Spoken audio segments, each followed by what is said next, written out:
Congress party ఆహార భద్రతకు ఎంతో ప్రాధాన్యత ఇచ్చిందని అన్నారు సీఎం రేవంత్ రెడ్డి. తొలినాళ్లలోనే నాగార్జున సాగర్ లాంటి ప్రాజెక్టులు నిర్మించి రైతుల్ని ఆదుకున్నారని అన్నారు. ప్రజలకు ఇచ్చిన మాట ప్రకారం రుణమాఫీ చేసి చూపించామని అన్నారు. ఎన్నికలు లేకపోయినా తాము ఇచ్చిన మాట నిలబెట్టుకున్నామని అన్నారు. ఇది మా పరిపాలన దక్షత. కాంగ్రెస్ పార్టీ గురించి ఒక మాటలో చెప్పాలి అని అంటే పండిత్ జవహర్లాల్ నెహ్రూ గారి నుంచి మొదలు పెడితే లాల్ బహదూర్ శాస్త్రి వరకు దేశ భద్రత, ఆహార భద్రతకు అత్యంత ప్రాధాన్యత ఇచ్చినాం. అందుకే ఆనాడు జై జవాన్ జై కిసాన్ అనే నినాదంతో కాంగ్రెస్ పార్టీ ప్రజల దగ్గరికి వెళ్ళింది. జవహర్లాల్ నెహ్రూ గారు హరిత విప్లవాన్ని తీసుకొస్తే లాల్ బహదూర్ శాస్త్రి గారు ఆహార భద్రతకు సంబంధించిన నిర్ణయాలు తీసుకున్నారు. ఆనాడు బాక్రానంగల్ డ్యాం నుంచి మొదలు పెడితే ఈనాడు నల్గొండ జిల్లాలో ఉన్న నాగార్జున సాగర్ వరకు ఆనాడు పండిత్ జవహర్లాల్ నెహ్రూ గారు ప్రధానమంత్రిగా తొలినాళ్లలోనే వ్యవసాయ రైతుల యొక్క కష్టాలను గుర్తించి బీడులుగా మారి ఎడారులుగా ఉన్న ఈ దేశాన్ని పచ్చని పైరులతో తీర్చిదిద్దాలి అని చెప్పి సాగునీటి ప్రాజెక్టులను నిర్మించి రైతులను ఆదుకోవడం జరిగింది.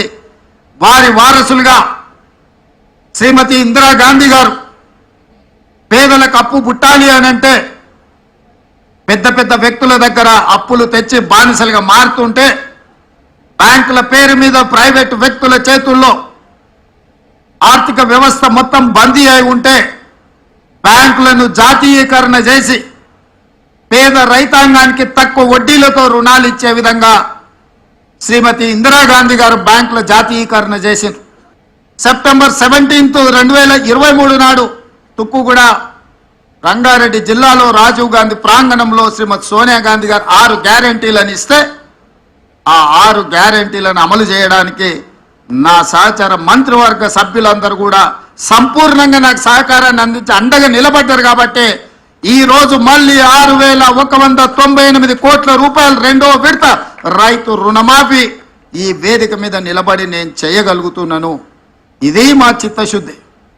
మా చిత్తశుద్ధిని ఎవరు శంకించలేరు, మా ప్రణాళికల్ని ఎవరు ప్రశ్నించలేరు. అందుకే ఈరోజు ఇంత మంచి కార్యక్రమాన్ని ఆలస్యం చేయొద్దు. 2 వారాలు కూడా పూర్తి కాలే.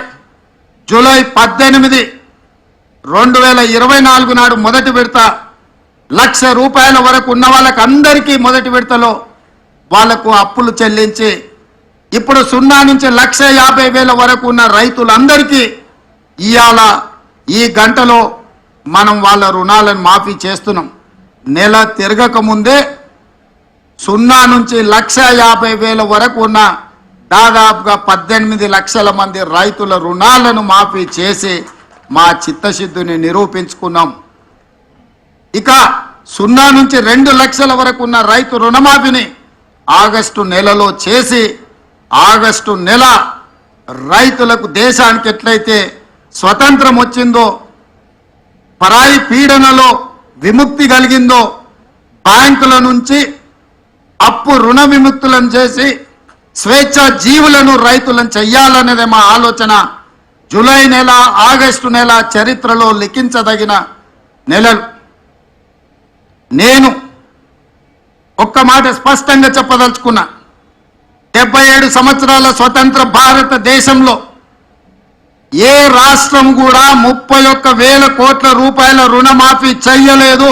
ఈరోజు తెలంగాణ రాష్ట్రం మా ప్రభుత్వం చేసింది. ఇది దేశ చరిత్రలోనే రికార్డ్. ఈ రికార్డ్ రైతుల కోసమే చేసినాము, రైతులను ఆదుకోవాలన్న ఆలోచనతో చేసినాము. ఇవాళ మేము రుణమాఫీ చేసినామంటే ఎన్నికలు లేవు, మేము ఓట్లు అడగడం లేదు.